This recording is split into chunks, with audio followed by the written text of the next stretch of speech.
Doing free, cheap, and other keyboard mods.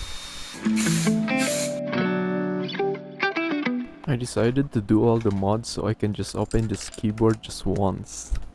This is gonna be the first time opening it, so it's gonna be dirty.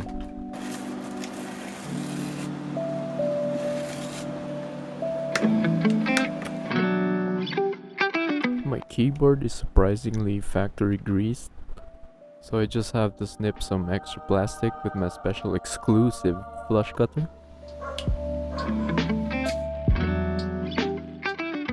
Unscrewing the plate from the PCB with my brand new cheap drill.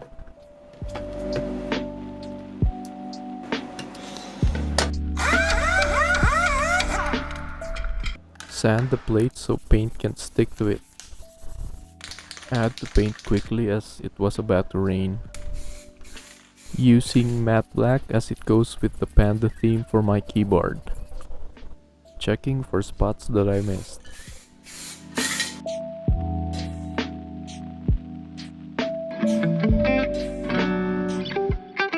This is my mobile soldering station.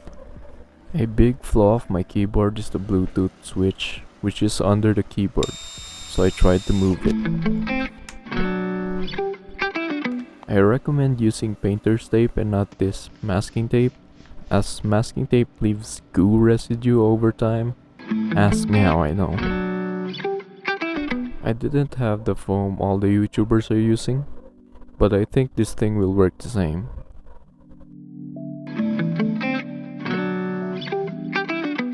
The matte black turned out nice, subtle but makes it different from all the RK84s out there.